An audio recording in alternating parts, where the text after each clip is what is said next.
Bonjour, nous allons faire dans cette vidéo un premier survol de la bibliothèque de rapports mis à disposition depuis Alma. Je vous rappelle que les rapports sont créés dans un outil distinct, baptisé Alma Analytique, par des personnes ayant des rôles spécifiques et ayant reçu une formation pour cela. Les rapports qui sont créés dans Alma Analytique peuvent être ensuite mis à disposition de l'ensemble des collègues depuis le menu analytique d'Alma. Vous voyez ici une liste de rapports. Cette liste va être plus ou moins longue en fonction des rôles qui m'ont été affectés. En effet, l'affichage de tel ou tel type de rapport va être défini d'après les rôles des utilisateurs. Un opérateur de bureau de prêt va voir certains rapports qu'un opérateur d'achat ne verra pas, et réciproquement. Autrement dit, plus j'ai de rôles dans Alma, plus je vais voir de rapports à cet endroit. On trouve dans cette bibliothèque de rapports des rapports de différentes natures. En termes d'organisation, on va retrouver des rapports déjà qui ont été créés, fournis clé en main en quelque sorte par la société Ex Libris. Ce sont ceux qui sont libellés en anglais avec entre parenthèses Ex Libris. Ces rapports-là peuvent être utiles, mais ils peuvent aussi être inopérants dans notre contexte en fonction de la manière dont nous organisons nos données.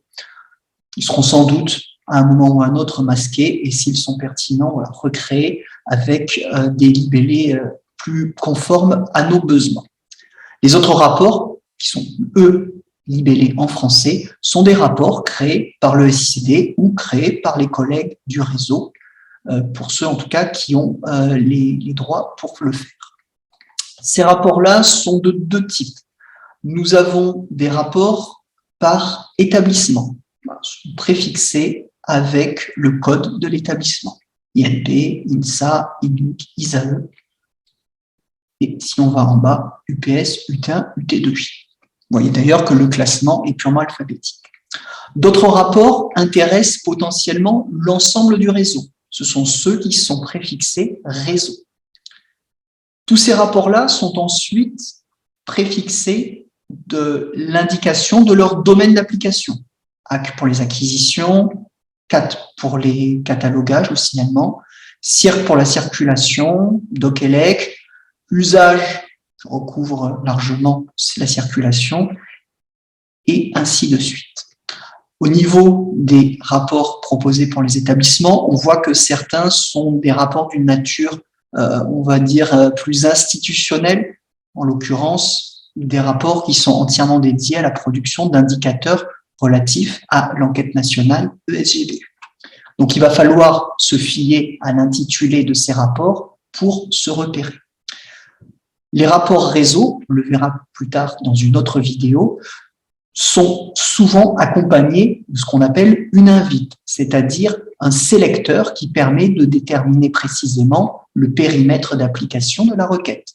Il ne s'agit pas effectivement d'avoir des résultats pour l'ensemble des bibliothèques du réseau, mais uniquement pour sa bibliothèque ou les bibliothèques de son établissement.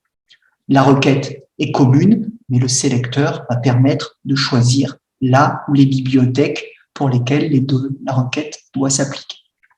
Cela permet d'avoir un seul rapport utilisable par tout le monde avec des résultats qui sont conformes aux besoins de chacun.